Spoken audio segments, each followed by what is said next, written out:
తెలంగాణ సర్కార్ మద్యం దుకాణాల దరఖాస్తు గడువును పొడిగించింది. ఈ నెల 23 వరకు గడువును పెంచుతున్నట్టు ప్రకటించింది ఎక్సైజ్ శాఖ. రాష్ట్ర వ్యాప్తంగా రాత్రి 11 గంటల వరకు 86,000 అప్లికేషన్లు వచ్చాయి. సరూర్నగర్, శంషాబాద్, నల్గొండ, మేడ్చల్లో ఎక్కువ అప్లికేషన్లు వచ్చాయి. నిర్మల్, ఆదిలాబాద్, ఆసిఫాబాద్ ప్రాంతాల్లో తక్కువగా దరఖాస్తులు వచ్చాయన్నారు ఎక్సైజ్ శాఖ అధికారులు.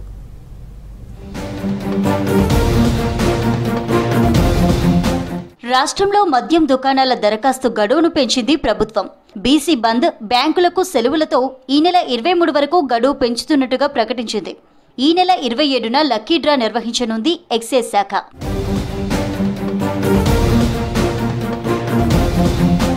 మరోవైపు రాష్ట్రంలో ఈసారి వైన్స్ అప్లికేషన్లు తగ్గాయి. 2023లో 131,000 దరఖాస్తులు రాగా ఈసారి లక్షలోపే వచ్చాయి. రాష్ట్రంలోని 2,620 మద్యం దుకాణాలకు గత నెల 26 నుంచి ఈ నెల 18 వరకు అప్లికేషన్లు తీసుకున్నారు. రాష్ట్ర వ్యాప్తంగా శనివారం రాత్రి 11 గంటల వరకు 86,000 అప్లికేషన్స్ వచ్చాయి. 90,000 నుంచి 95,000 వరకు అప్లికేషన్లు వచ్చే అవకాశం ఉందని తెలిపారు. ఒకవేళ 90,000 పైన అప్లికేషన్లు దాటితే ప్రభుత్వ ఖజానాకు దరఖాస్తులతోనే 2,700 కోట్ల ఆదాయం సమకూరుతుంది. ఒక్కో వైన్స్కు వందల్లో అప్లికేషన్లు వచ్చాయి.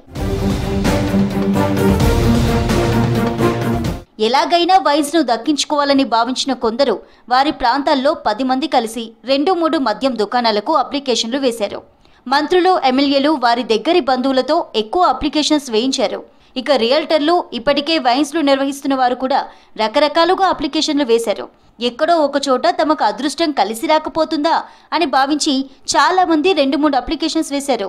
ఈ నెల 27న లాటరీ పద్ధతిలో షాపులు కేటాయించనున్నారు.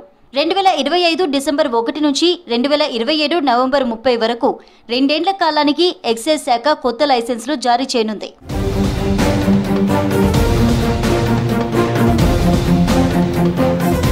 రాష్ట్ర వ్యాప్తంగా 2,620 దుకాణాల్లో గౌడ్స్కు 393, ఎస్సీలకు 262, ఎస్టీలకు 131 చొప్పున కేటాయించారు. వైన్స్ దక్కించుకున్న వారు లైసెన్స్ ఫీజులో వెంటనే ఫస్ట్ ఇన్స్టాల్మెంట్ చెల్లించాల్సి ఉంటుంది. నవంబర్ 30 నుంచి కొత్త షాపులకు స్టాక్ రిలీజ్ చేస్తారు. డిసెంబర్ 1 నుంచి కొత్త దుకాణాలు అందుబాటులోకి వస్తాయని ఇప్పటికే ఎక్సైజ్ శాఖ స్పష్టం చేసింది. రాష్ట్ర వ్యాప్తంగా 2,620 వైన్స్ ఉన్నాయి.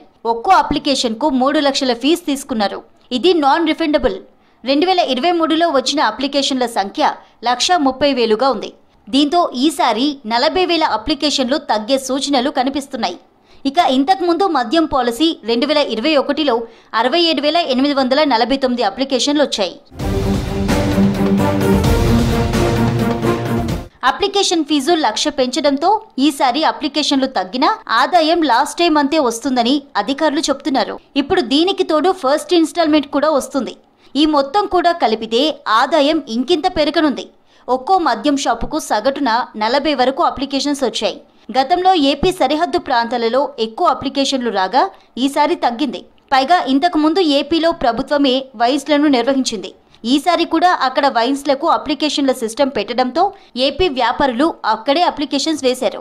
దీంతో మన దగ్గర అప్లికేషన్ల సంఖ్య తగ్గిందని అంటున్నారు అధికారులు.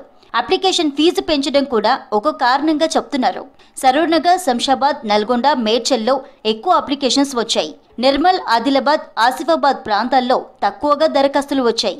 గడువు పెంచడంతో ఇంకిన్ని అప్లికేషన్లు వస్తాయని అంటున్నారు ఎక్సైజ్ శాఖ అధికారులు.